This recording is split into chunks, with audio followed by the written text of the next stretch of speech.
مرحبا. اللايف كوتش عنده حيز كبير بحياتنا هيدي الفترة. كلنا بحاجة لحدا يشاركنا أفكارنا، يعلمنا طريقة تفكير بوزيتيف، كيف نكون مرتاحين مع حالنا أكتر. اللايف كوتش بيفرق عن الحكيم النفساني، هو أكتر بيرافقنا بمسيرة حياتنا اليومية، كيف بدنا نحسن حالنا. اليوم حلقتنا مع عليا غانم، أمبيت كوتش، مدربة تطوير ذاتي وبرمجة لغوية عصبية. أهلا وسهلا فيك عليا. أهلا فيك سابين. أول شيء أمبيت كوتش غير اللايف كوتش، يعني شو هو؟ هلا هن بيكونوا كوتشنج موداليتي، طريقه بالكوتشنج ستايل بنستعملها. هي بتعتمد انه نحن في عنا 3 برينز، بتعتمد على نيورو ساينس وانشنت ويزدم، واللي هي مايند بودي اند سول. نحن عنا 3 برينز مش واحد، اللي هن القلب والمعده والعقل. فبهيدي الموداليتي نحن بنعلم الكوتشي كيف في عنده لينغويستيك معينه، لغه معينه بيستعملها من كل مطرح. وهيدي اللغه بتعبر عن اشياء معينه بالحياه، عن الفاليوز، عن الامان، عن التفكير النقدي. فبهيدي الكوتشنج موداليتي بنساعده يفرفتهم اذا بدك ليطلع بوزدم معينه بتناسبه لإله. يعني عليا، اذا اجى لعندك شخص بده مساعده، انت كيف بتطبقي هاللي قلتيه عليه؟ اوكي، هلا اوقات الاشخاص وقت اللي يجوا بيكونوا حاملين شحنه عاطفيه ولازم يعملوا تفريغ عاطفي، والا بتكون قراراتهم قرارات عاطفيه، وبيكون عندهم الدماغ اللي فيه التحليل ما كتير عم يشتغل. فنحن بنعلمهم يتنفسوا، بنعلمهم انه جهازهم العصبي يرجع للاتزان المضبوط. بهيدي الطريقه بيقدر يتفاعل القلب واللي هو شو بده مع العقل، يعطيه افكار وشو هو جاهز ليعمل بالوقت الحالي. فهيدول الثلاث ادمغه بنخليهم يحكوا مع بعض بقلب الكوتشنج سيشن، بنعلمهم كيف يتنفسوا تيروقوا، وباي لغه كل برين بيحكي. فمنوصلهم لانر بيس، للوزدم اللي بتناسبهم لهم وبتناسب قيمهم وحياتهم. فبيطلعوا بقرارات هيك حلوه منيحه وحلوة. هيدا الشيء بده تمرين اكيد، مش بس أكيد. لما بيجي لعندك على الكلينيك لعندك لا، بدك تعلميه كمان تمارين بيعملها بالبيت، ان كان تنفس. شو التمارين اللي بتوجهي عليها؟ هلا نحن التنفس عادة هيدي السيشن بتكون شوي أطول من غير سيشنز تانيين، لأنه أوقات النفس بده وقت، ونحن كمان في ماشين بنحطها لنتأكد إنه هو بالانس، جهازه العصبي بالانس، لأنه جهازنا العصبي بيكون فيه 2 بارتس، الجهاز السيمباثيتك والباراسيمباثيتك. فنحن بدنا نرجعه للاتزان، فبنحط هيدي الماشين لنتأكد إنه نفسه مزبوط ومنفوت بالسيشن. وهيدا النفس رح يساعده بكتير أشياء بحياته، يعني فيه يطبقه على كذا شيء بحياته وقت يصير يشوف النتائج الفعالة. اوكي، يعني انت بتقولي له بالبيت لازم تعمل مثلا كل يوم 10 دقائق تتنفس على البطيء، تاخذ نفس تطلع من تمك، هودي الاشياء لازم يعملون كمان تمارين بالبيت يوميا ليحسن المود تبعه. يس، هلا لتحسين المود في كتير قصص، في صحة نفسية، في صحة جسدية، روحية. هيدي وحدة من الاشياء التنفس، وهي هيدي تول فيه يستعملها هو وقت اللي بده، بتساعده اكيد. شو تعريفك للتفكير الايجابي؟ وهل فيك تغيري انسان من سلبي يصير تفكيره ايجابي؟ اوكي، هلا اذا بدنا نقول التفكير الايجابي شو هو بالضبط، فينا نقول انه منهاج ذهني بيخلي الشخص يركز على الايجابيات الموجوده حتى باصعب الظروف. فبتلاقيه ما بيشوف مشاكل، بيشوفها تحديات. التحديات بشوفها فرص لأنه يتعلم ويتطور. بتلاقيه شخص متفائل، الناس بتحب تقعد معه، عنده طاقة إيجابية، عنده ليونة فكرية وليونة كمان بالتعامل. بس الشخص يكون سلبي نحوله لإيجابي صعبة إلا إذا هو بده، لأنه ما فيك تغيري إنسان إلا إذا هو بده. فهون بيكون نحن قطعنا هلا إذا إجا لعندك مفروض يكون هو بده مزبوط. لأنه التفكير الإيجابي عن جد له فوائد كتير حلوة، بخفف القلق، بخفف التوتر، فبيخلي هيدول الأعراض تخف على جسمنا، لأنه كمان أعراض التوتر بتبين على الجسم. فهون نحن في كذا شيء فينا نعلمه اياه، تولز وتكنيكس. والفكره انه هيدول بياخذوا وقت، يعني اوقات بيجوا الاشخاص بفكروا انه خلص اليوم بكره جمعه زمان ما تحسنت. طب الشخص وقت اللي يروح يعمل سبور اكيد مش من اول جمعه رح يصير عنده الجسم اللي بده اياه، بس نحن لانه الصحه النفسيه ما بنشوفها بعيننا، اكيد بس هي بنشوفها ما في شيء بالسلوكيات. سحر، ما بده في كله شيء بده سحر. متابعه. يس، فبدها الاشياء من 3 اسابيع ل3 اشهر لنعمل روابط عصبيه عاطفيه بجهازنا العصبي جديده. لنصير نعرف نتحكم بجهازنا العصبي او يس، باعصابنا بيقولوا. 100%. فهون نحن بنصير نعلمه كيف يحول افكاره السلبيه لافكار ايجابيه، وبدها استمراريه، وبدها طولة بال، أوكي. وبدها تعاطف منه ومصداقيه. فقد ما يكون هو صادق مع حاله ومتعاطف قد ما يستفيد. عادة العالم بيفكروا انه الانسان الايجابي او التفكيره بوزيتيف يعني ما بيعصب، ما بيبكي، ما بيحزن، ما في شيء بيأثر عليه. هل شيء صحيح؟ مش مزبوط، بس هي نحن صرنا عارفين انه الناس دايما بتشوف الصورة الخارجية. والحلو انه الواحد وقت اللي يبلش برحلة السلف ديفلوبمنت اللي له والسلف جروث، بتصير الحالة الداخلية بتشبه الحالة الخارجية، بتصير صورته الداخلية مثل الصورة اللي عم فرجيها للناس. بصير في عنده اتزان، بصير في عنده الاينمنت، فبتحسيه هو مرتاح مع حاله، وكمان الناس مرتاحة بوجوده. فهمته هو زعلان، فهمته هو معصب محتاج وقته، لأنه بالأساس هو فاهم حاله. بس هو كإنسان بوزيتيف بحق له كمان يزعل وياخد وقته بالزعل، بس مش يعني هو الانسان البوزيتيف اللي بيزعل بس بيعرف قديش يعطي وقت لحاله ليرجع يعمل مثل ريكفرينج لحاله لنفسيته ويرجع يكفي حياته، بس مش معناتها انه بلا احساس. 100% سابين، لانه اصلا نحن كائنات مشاعريه. فما فينا نتخلى عن المشاعر. هون الفكره انه الشخص يكون واعي شو عم بيصير معه. في اوقات اشخاص بتكتم، بتحصر لتبين انه هي دائما بوزيتيف، وهيدا الشيء غلط. هون بنصير نحن عم نفوت بالتوكسيك بوزيتيفيتي اللي هي الايجابيه السلبيه. لا، الشخص بحاجه انه يعرف شو عم بيصير معه، يفهم مشاعره، يفهم كيف بده يديرها، يتعلم التكنيكس المعينة ليقدر يديرهم بطريقة مناسبة، ويقدر يصير تواصله مع نفسه ومع الآخرين سهل وسلس أكتر. كلنا معرضين لنفقد شخص عزيز بحياتنا، الموت مثلا. كيف فينا نعالج شخص أو نوقف حد شخص بطريقة حلوة ونطلعه من هالمرحلة ونساعده يقطع هالأفكار السيئة أو البشعة اللي بتخطر له بوقتها؟ هلا فقدان شخص عزيز بتفقدي كمان كتير اشياء معه. بتفقدي الكونكشن مع هيدا الشخص، بتفقدي المشاعر اللي كان يعطيك اياها، فانت كمان بتشتاقي لهيدول المشاعر. وهون الاشخاص بتعبر بطرق مختلفه، ولانه بتعبر بطرق مختلفه رح تكون طريقه التعافي كمان مختلفه لكل شخص.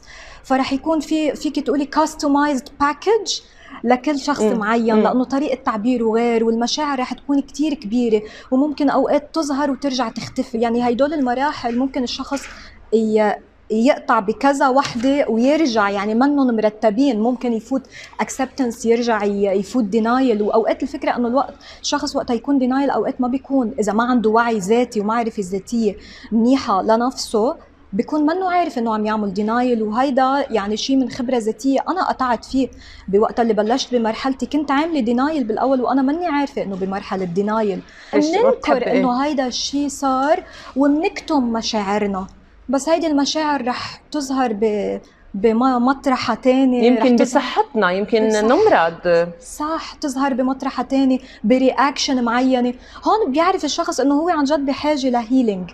لازم يكون كمان في بيئة حاضنة وفي أكيد تعاطف من اللي حواليه، لأنه هيدا الشيء منه هين. وهو كمان أوقات الأشخاص بتقول يلا الوقت بيعالج والوقت كفيل، بس نحن كمان ما فينا نضلنا بس ضروري نعيش فترة الحزن تبعنا. بس مثل ما قلنا انه ما نخليها تطول، نعرف انه الحياة بدها تكفي، وانه في اولادنا وفي عائلتنا واهلنا واصحابنا كله بيبقى متصل ببعضه، واذا انا زعلت بيزعلوا الكل، يعني سيركل وماشي. يعني لازم يكون هو اكتف كمان، يعني مش يلا خلاص الوقت شهرين بيقطع وبعدين انا بصير منيح. لازم يكون هو اكتف ليعرف شو عم بيصير، يفهم مشاعره ويعمل لهم بروسس ليساعد حاله. وكمان وجود لانه البيئة، الوقت بيساعد اكيد وبينسينا، الوقت بينسي، بس طبيعي بهالوقت لازم نشتغل كمان على حالنا لما يضل عندنا رواسب جواتنا بالانكونشس تبعنا. هي 100%. واللي بدي اقوله انه الوجع ما بيروح يعني. سأليني لقلي الوجع بضل. الوجع بضل، يعني فيك تتخيليها كأنها نقطة سوداء بتضلها موجودة، بس شو بيصير؟ بتصيري يو انجيج بحياتك أكتر، فبتصيري تبرمي، فبصير النشاطات اليومية والروتين هن اللي بيغطوا، بس هو الوجع النقطة السوداء بتضلها موجودة. والذكريات بتصير كل ما قطع يوم أو شهر أو سنة بتصير الذكريات أقوى، يعني بتصير أشياء مش ما كنا منتبهين لها قبل. بالفقدان بترجعي مع الوقت بتصيري تتذكري أشياء كتير كنت نسيتيها.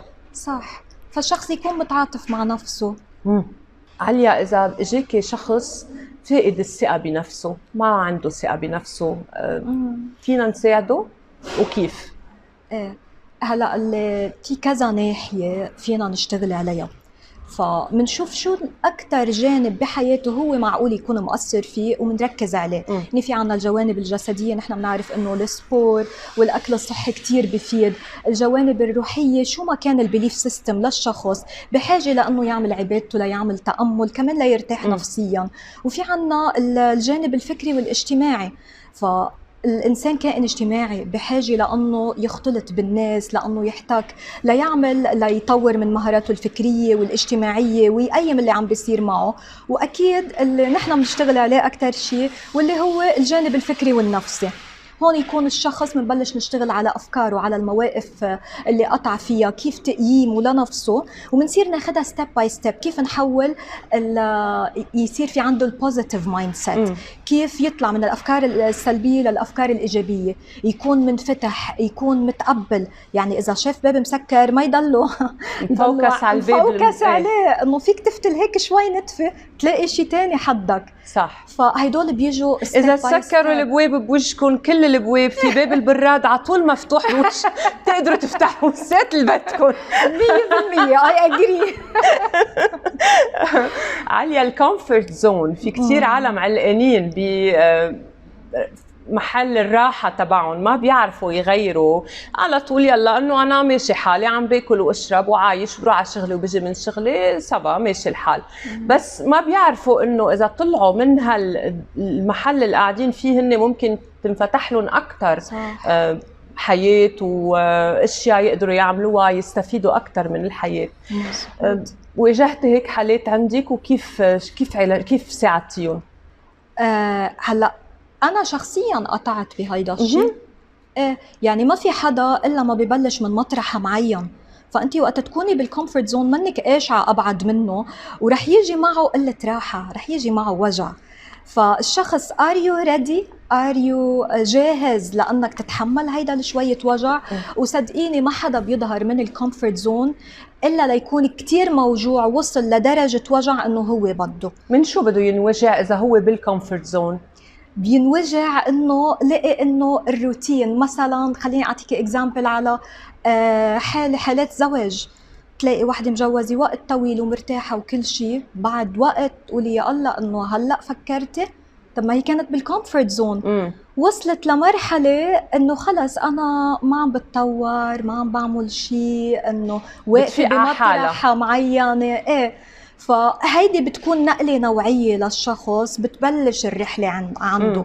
وهون كلياتها بتبلش من الوعي الذاتي، فهم للنفس، تقييم للمواقف، لخبايا النفس، لنواقصها. في ناس بيواجهوا مرحلة غضب من بعد يعني بالكومفورت زون بيصير عندهم غضب، وبيصير عندهم هيك مثل شعور نفور من اللي حواليهم. في مثلا اكزامبل في اعطيك اياه، انه مثلا باي دراج ادكت، مدمن مخدرات، وعنده ولدين. ولد بيطلع دراج ادكت، وولد بيطلع كتير منيح ودكتور، واثنيناتهم عايشوا بنفس الانفايرومنت، واثنيناتهم تلقوا نفس التربيه وكل شيء. في شخصيه هون بتلعب دور، وفي مثل ما عم بتقولي المشاعر اللي حركتهم. هون لاقي حاله انه هو ما فيه يعمل شيء، رح يطلع مثل بيو، شو رح يطلع من امره. وهون الغضب والديسكومفورت انه يبقى بهيدي الانتوراج اللي منا خلته يطلع شخص تاني. فوقت الشخص عن جد مثل ما عم تقولي يغضب، ما يحب، يحس انه لا في شيء لازم اعمله، في رغبات، في باشن بيتحرك من جوا، قلبك بيحكيكي انه في شيء بدك تعملي. وهون بنقول انه ظروف الحياه تختلف على كل الناس. ممكن اخوة بنفس البيت عايشين مثل ما قلتي نفس الظرف، بس كل واحد بتأثر عليه ظروفه بطريقة معينة. في ناس بتأثر عليهم بوزيتيف، في ناس بتأثر عليهم نيجاتيف. ضروري كيف بتوجهي العالم ليروحوا على البوزيتيف بأفكارهم إن كان بحياتهم؟ كيف بتوجهيهم؟ هلا قلنا اذا هو بده، هيدي نحن قطعنا نص الطريق. اوكي. بعدين بس نكون عم نحكي في افكار، في برمجه معينه بيكون الشخص رابي عليها، في لغه معينه بيستعملها حتى لو كانت براسه. يعني هلا سابين اذا بدي اقول لك انا من دون ما تحكي، من دون شيء، احكي براسك كلمه السعاده، ردديها، رح تبين على وجهك، تبين على معالم وجهك من دون. ففي لغه نحن بنحكيها مع حالنا براسنا حتى لو ما حدا عم يسمعها، نحن عم نسمعها. فهيدي اللغه هي اللي بتحركنا من جوا، وهيدا انت بتساعديهم يكتشفوا هاللغه لحتى يعرفوا كيف يحكوا مع نفسهم. بتطلع بالسيشنز، اوقات بتطلع كلمات بالسيشنز نحن بنشتغل عليها. وفي عنا التركيز، يعني التركيز الشخص محتاج انه يركز على الشيء اللي ما بيعمله، اللي عفوا الشيء اللي بيقدر يعمله، مش الشيء اللي خارج سيطرته. فهون كمان بنساعده انه يركز بطريقه الاسئله اللي بيسالها لنفسه، لانه نحن دماغنا كمبيوتر بروجرام، شو ما بتعطيه رح يعطيك الإجابة. فإذا أنت بتسألي ليه أنا فاشل، ليه أنا ما بقدر، رح يبحبش لك بكل الأركايف ليلاقي لك الأجوبة. الفشل ليه؟ رح يلاقي لك بروف من زمان، رح يخليكي تتخيلي. من هيك بيقولوا انه ما تحكي حتى مع حالك قدام المرايه، ما تفكري انه مثلا تقولي انا بشعه، انا منخوره كبير، انا ناصحه، انا ما بفهم. هو لانه الدماغ ما بيعرف يميز بين انه عم بحكي صح او عم بحكي غلط، او انه مزبوط او لا. هو بيسمع اللي انت عم تحكيه وبيثبت لك اياه انه انت شو بدك. الي لي بروجرام سوفت وير بتفوتي له انت شو بدك وبيجمع لك كل البراهين وبيعطيك اياها. فطريقه تغيير الاسئله لنفسنا، طريقه كيف نبلش نحكي مع نفسنا، بنصير نحولها من افكار سلبيه لافكار ايجابيه، من نيجاتيف سيلف توك لبوزيتيف سيلف توك. بنخليه يركز يشوف هو كيف بيتطور، وبنصير ناخذها ستيب باي ستيب. ومع كل ستيب بلاقي هو انه عم يبني حاله، يتحسن أكتر. عم يتحسن أكتر. المهم الاستمرارية، يعني قليل دائم خير من كثير متقطع. حلو. بدي أطلب منك توجهي كلمة أخيرة لكل اللي عم يسمعونا، كيف بيقدروا يغيروا نفسيتهم، يغيروا طريقة تفكيرهم من سلبي لإيجابي، ويتخلصوا من القلق المستمر. خاصة نحن بحياتنا، يعني كل يوم في شيء جديد وكل يوم قلقانين على بكرة. نحن صار عنا صلابة نفسية، يعني بعتقد أكثر دولة بالعالم عندها صلابة نفسية. عنا بنتعود على السريع، بس نحن هلا في الجيل الجديد يعني. تفضلي اعطيهم نصيحة. هلا أحلى نصيحة أنا بحبها إنه take charge، كونوا مسؤولين عن حياتكم.